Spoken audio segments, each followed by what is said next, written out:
किचनमध्ये मालती आणि शुभ्रा दोघी मिळून स्वयंपाक करत होत्या. दोघींच्या हसण्याचा आवाज ऐकून दामिनी किचनमध्ये येते. मालतीला शुभ्रासोबत हसून बोलताना, मजाक मस्करी करताना पाहून दामिनी कडाळली. वा वा मालती, छान. मालती घाबरून दामिनीकडे पाहते. ताई, तुम्ही का आलात? का मी यायला नको होतं का इथे? दामिनी टोचक बोलते. नाही ताई, ते मी म्हणत होती, तुम्हाला काही हवं असेल तर. मालतीचं बोलणं तोडत दामिनी बोलते. हे काय चाललंय तुझं मालती? काय ताई? मालती न समजून विचारते. मी काय बोलते ते मालती तुला कळत नाही का? का मुद्दाम सालसूतपणाचा आव आणत आहेस तू? ही मुलगी इथे आपल्या किचनमध्ये काय करते? मला ही किचनमध्ये नको पाहिजे. अहो पण ताई, ती प्रतापची मालती शब्द पूर्ण करणार तेवढ्यात दामिनी मोठ्याने बोलते. खबरदार मालती, पुन्हा असं काही बोललीस तर. ही अशी बावळट मुलगी माझ्या प्रतापची कोणीही लागत नाही. काहीच दिवसांचा प्रश्न आहे.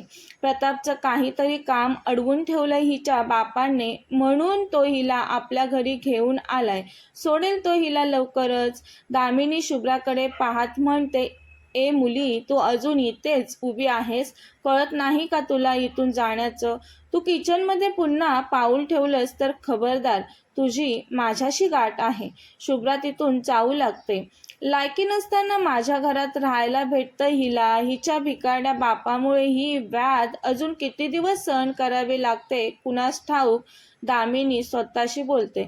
मालती, तू हिला लाडावून ठेवू नकोस. ही कोणीही लागत नाही आपली. दरवाजाच्या दिशेने बाहेर जाणाऱ्या शुभ्राची पावलं जागीच थांबतात. दामिनीने तिची लायकी काढल्यामुळे. शुभ्रा जोरात बोलते. एक मिनिट. आणि मागे वळून दामिनीच्या नजरेला नजर भिडवत म्हणते. काय म्हणालात तुम्ही? माझा बाप भिकारडा? माझा बाप भिकारडा नाहीये. भिकारडा कोण असेल तर तो तुमचा मुलगा प्रताप. माझे बाबा त्यांच्या एखाद्या गोष्टीला तुमच्या मुलाला द्यायला नाही म्हणत असतील तर तुमच्या मुलांनी तिथून निघायला हवं की नाही? पण नाही, तो माझ्या बाबांकडे भीक मागत सुटलाय. आणि माझ्या बाबांनी तुमच्या मुलाला भीक द्यायला नाही म्हटलं तर मला जबरदस्ती इथे घेऊन आलाय, माझ्या इच्छेविरुद्ध. मग भिकारडा कोण आहे मॅडम? तू बोलली आणि मी विश्वास ठेवेन असं वाटतं का तुला? भीक नव्हता मागत माझा मुलगा. त्याने तुझ्या बापाला खूप सारे पैसे देऊ केलेले, हे कळलंय मला. ए मुली, तू जास्त शहाणपणा करू नकोस आता. तुझ्यासारख्या नालायक मुली श्रीमंत मुलांना पाहून त्यांना स्वतःच्या जाळ्यात ओढू पाहतात. तुझाही तसाच काहीसा प्लॅन दिसतोय मला. नाहीतर त्यानं आणलं म्हणून तू आली असं नसतं होत. तू तेवढीच सभ्य असती तर तू विरोध केला असतास लग्न करून माझ्या प्रतापसोबत येण्यासाठी. शुभ्रा हसत म्हणाली. मला हौस नाही आली तुमच्या भिकाऱ्या मुलासोबत लग्न करून माझ्या आईबाबांना सोडून इथे यायला. त्याने माझ्या इच्छेविरुद्ध जबरदस्ती आणलंय मला. एकदा सांगितलेलं कळत नाही का तुम्हाला? का पैशांच्या हव्यासासाठी स्वतःचा वरचा मजला विकलात का तुम्ही? ए मुली, खूप जास्त बोलतेस आता तू. दामिनी ओरडला. मी नव्हती आली तुमच्यासोबत बोलायला. माझ्याशी बोलण्याचा, माझा अपमान करण्याचा मोह आवरला नाही तुम्हाला. आता कसं स्वतःच्याच अंगाशी आलं तेव्हा खूप मजा येत होती ना तुम्हाला? काही माहीत नसताना माझ्या बाबांचा अपमान करायला. शुभ्रा दामिनीसमोर बोट दाखवत धमकीच्या स्वरात म्हणाली. आता लक्षात ठेवायचं, माझा आणि माझ्या वडिलांचा अपमान करण्याचा पुन्हा विचार नाही करायचा. असेल तुमच्याकडे पैसा, तुमचा मुलगा असेल मोठा पैसेवाला, पण त्याला माणुसकीचे धडे द्यायला विसरलात तुम्ही. अशा ह्या माणुसकी विरहित तुमच्या मुलाला जाळ्यात ओढणं लांबच मॅडम. मी भीकही नाही घालणार तुमच्या मुलाला. तुमच्या मुलाच्या पैशांवर आणि त्याच्यावरही थुंकेल मी. बोलून शुभ्रा निघून गेली. पण शुभ्राच्या या बोलण्याने दामिनीच्या कळेजाला थंडक पोहोचली. त्यामुळे ती शुभ्राला काहीच न बोलता फक्त शांत राहते. ऑफिसला जाण्यासाठी हॉलमध्ये निघून आलेला प्रताप किचनमधून मॉमचा आवाज येत होता म्हणून थांबला आणि किचन बाहेर उभा राहून सर्व बोलणं ऐकत होता. रागाने किचन बाहेर पडलेल्या शुभ्राने त्याला पाहिलं. तिने त्याच्यावर रागीट कटाक्ष टाकला आणि ती रागानेच तिथून निघून तिच्या रूममध्ये गेली. प्रताप सुद्धा रागाने तळपत होता. शुभ्राचे शब्द थुंकते मी तुमच्या मुलाच्या श्रीमंतीवर आणि त्याच्यावर हे त्याच्या कानात घुमू लागलेले. दामिनी प्रतापकडे रागाने पाहते आणि त्याच्याशी काही न बोलता तिच्या रूममध्ये निघून जाते. मालती दामिनी गेल्यावर शुभ्राजवळ येते. शुभ्रा बाळा, मला माहिती आहे तू खूप रागवलीस ते, पण बाळा दामिनी ताई मोठ्या आहेत, त्यांना मी सुद्धा कधी उलट नाही बोलली ग. मोठ्यांशी असं आवाज चढवून बोलणं बरं नाही शुभ्रा.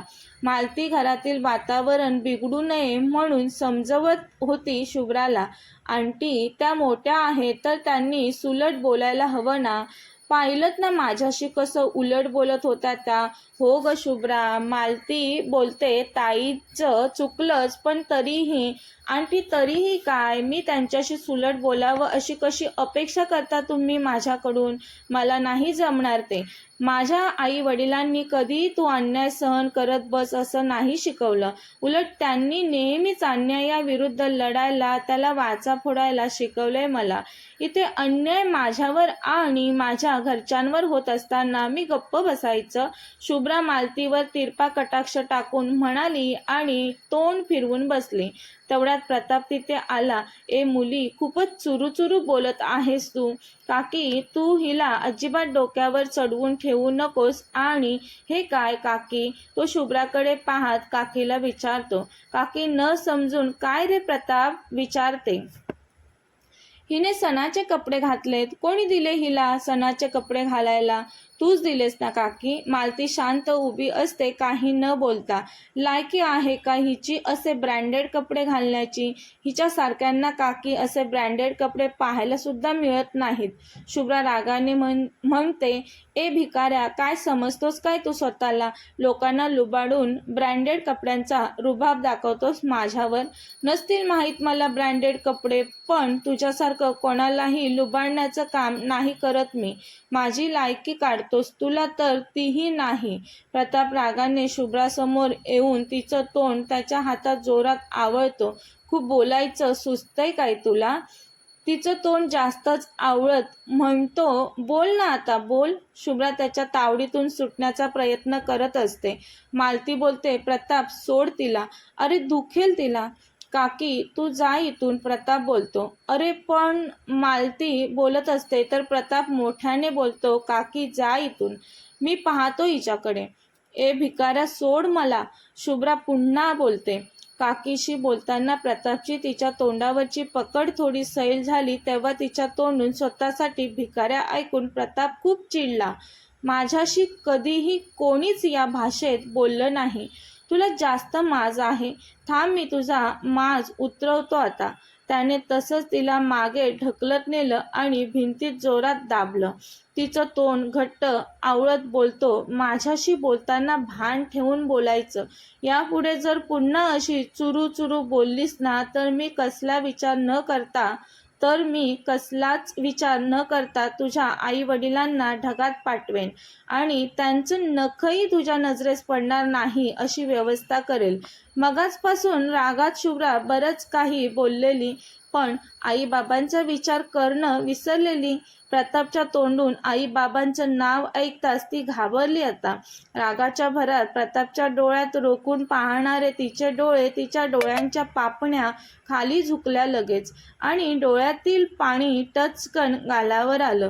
तिच्या डोळ्यातील पाणी पाहून प्रतापचा राग कमी झाला. त्याने पटकन तिचं तोंड सोडलं. तो ताड ताड पावलं टाकत तिथून निघून जाऊ लागला. तसं शुभ्रा पटकन माझ्या आई बाबांना काही करू नकोस असं म्हणाली त्याला. मी पुन्हा नाही काही बोलणार तुला आणि तुझ्या घरच्यांनाही. आय एम सॉरी म्हणाली ती. माझ्या मॉमची माफी माग पहिली, मग विचार करेल मी, तो म्हणाला तिला. हो मागील माफी, आता लगेच मागेल मी त्यांची माफी, पण प्लीज माझ्या आईबाबांना काही करू नकोस. तो काही न बोलता तिथून निघून गेला. दामिनी रागाने तिच्या रूममध्ये, नाही तुला लवकरात लवकर घरातून बाहेर हाकलवून दिलं तर बघच, स्वतःशीच बडबडत होती. तेवढ्यात शुभ्रा तिथे येते. तिला तिथे आलेलं पाहून दामिनी म्हणाली लगेच, ए मुली, तुझ्या बापाचं घर आहे का असं घरभर फिरायला, की अनाथ आश्रम आहे? शुभ्रा, ते मी तुम्हाला खाली खूप काही बोलली म्हणून सॉरी म्हणायला आले. मी जरा जास्तच बोलली तुम्हाला, सॉरी, मला माफ करा बोलून शुभ्रा निघून जाऊ लागले. अब कैसे आया उठ पहाड़ के नीचे, दामिनी शुभ्राला चिडवत हसत म्हणाली. शुभ्राला मनातून दामिनीचा खूप राग येत होता, पण ती दामिनीकडे दुर्लक्ष करत तिच्या रूममधून निघून गेली. त्यानंतर शुभ्रा दिवसभर तिच्या रूममधून बाहेर आलीच नाही. संध्याकाळी मालती न राहून शुभ्राच्या रूममध्ये जाते. शुभ्रा, तुला तहान-भूक लागते की नाही? शुभ्राकडे पाहत विचारते. आंटी, तुम्ही कशाला आलात इथे? तुम्हाला पाहिलं माझ्या रूममध्ये तर पुन्हा रागवतील मॅडम. अगं, तू रूममधून बाहेरच पडली नाहीस दिवसभरात. खूप मन दुखवलं ना तुझं प्रतापने? बाहेर तो कसाही वागत असला तरी घरात नेहमी सर्वांशी खूप आपुलकीने, प्रेमाने वागतो प्रताप. तू त्याची बायको आहेस. खूप चुकीचं वागला तो तुझ्याशी. जाऊ द्या आंटी, मी कुठे इथे कायमची राहणार आहे त्याची बायको बनून. एक दिवस येईलच असा, त्या दिवशी मी इथे नसेल. मी नाही राहणार इथे जास्त दिवस. तुम्ही नका वाईट वाटून घेऊ. अगं शुभ्रा, किती स्वच्छ केलीस तू रूम. रूमचा कायापालटच केला जणू. ही रूम पहिली गेस्ट रूम होती, पण वरती काही रूम नवीन बनवल्या, त्यानंतर ही अडगळीची रूम झाली.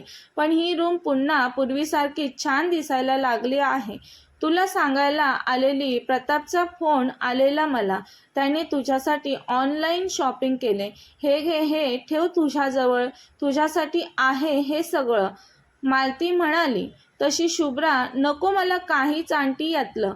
मला माझ्या घरी जायचं आहे, तेही लवकरात लवकर. मला कुणाच्या उपकारात नाही राहायचं इथे. हे सर्व उचला आणि पुन्हा घेऊन जा. शुभ्रा, या घरात प्रतापला कोणीच नाही म्हणत नाही कोणत्याच गोष्टींसाठी. मग मी काय करू आंटी? शुभ्रा वैतागून म्हणाली. तसंही मी या घरची कोणीच नाहीये. मला नको हे सगळं. प्लीज घेऊन जा हे. नाही शुभ्रा, मी नाही घेऊन जाणार. तुला नकोय तर तू तसं प्रतापशी बोल.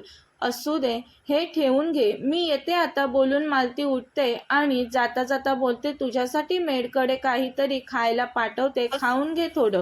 खाऊन घे थोडं. शुभ्रा काहीच न बोलता शांत असते. मालती निघून जाते. शुभ्रा तोंडातल्या तोंडात बडबडते, आला मोठा शहाणा, माझ्यासाठी शॉपिंग करणारा. हा खरंच मला बायको समजायला लागला की काय बावळट. ते सर्व पार्सल तसंच रूममध्ये पडून असतं. दुसऱ्या दिवशी शुभ्राच्या रूम समोरून जात असताना नजर तिरकी करून तो आत रूममध्ये पाहतो. शुभ्राने आज पुन्हा सणाचेच कपडे घातलेले. ते पाहून प्रताप चिडतो. हिच्यासाठी शॉपिंग केलेली, तरी हिने हे कपडे घातले. काल तर सॉरी म्हणून माफी मागत होती आणि आज पुन्हा स्वतःच्याच मनाची मनमानी करते. ती पाठमोरी खिडकीजवळ उभी असते. तो तडक आत रूममध्ये शिरतो आणि तिच्याजवळ जाऊ लागतो. शुभ्रा नुकतीच आंघोळ करून खिडकीजवळ तिचे केस पुढे घेऊन पुसत असते आणि बाहेरील फुलांच्या बागेत फुलांवरून गिरक्या घालणाऱ्या रंगीत फुलपाखरांना पाहत असते.